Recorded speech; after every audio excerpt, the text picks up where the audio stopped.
categoria del Premi Emprenedor-Emprenedora 2021 és per SAPI APP Animal Nutrition Facts.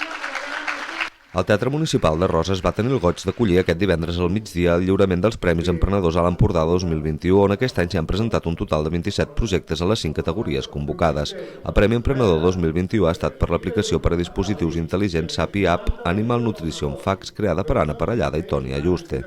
La primera part, que és el que tenim ara, és per ajudar a fer decisions conscients i informades sobre l'alimentació animal. Doncs és una eina que a través de la lectura del codi de barres o també hi ha un buscador on poses el nom de l'aliment, doncs et dona un resultat, o sigui, amb una fórmula que hem fet objectiva per valorar la qualitat i a més suggerències, no? O sigui, perquè la gent sàpiga que existeix, que hi ha altres opcions que més enllà d'un pinso i que això sigui el primer pas a veure que hi ha altres coses i altres maneres de tractar els animals. Gràcies a aquest reconeixement, que està dotat amb un premi de 3.000 euros en metàl·lic i de 1.500 euros en publicitat al setmanari Empordà, l'Anna i en Toni tenen previst seguir desenvolupant l'aplicació amb altres opcions que vagin més enllà de l'alimentació, però sempre enfocades en el benestar dels animals de companyia.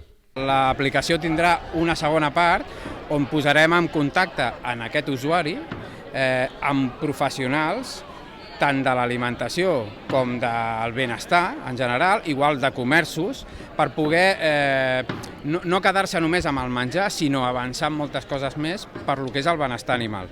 Teràpies alternatives, de tot. Tot un món una mica diferent, generar una inquietud sobre alguna que molta gent encara no coneix. La segona posició d'aquest Premi Emprenedor dotat amb 1.500 euros en metàl·lic ha estat per al projecte Twin Clothes d'Isaac Parres. El Premi Innovació ha estat pel projecte de plataforma digital Empudi de Pol Llorenç i Glòria Caselles. El Premi Innovació Turística ha estat pel projecte de l'Uma Properties de Daniel Koufal, Miquel Martínez i Luque Made. El Premi Jove Empresari ha estat per a l'Eix del Mau, director de l'empresa Can Garús de Llers, dedicada al cultiu i venda de microbrots, flors i fulles comestibles i verdures Baby, mentre que el Premi a la millor idea de negoci a l'etapa d'ESO ha estat pel projecte Herbs Nature d'un grup d'estudiants de l'Institut Sandrassos de Figueres, i el Premi a la millor idea de negoci a l'etapa de batxillerat i cicles ha estat pel projecte Associació Juvenil Arrels de l'Empordà de les estudiants Paula Esteve i Anais Zurita de l'Institut Ramon Muntaner de Figueres.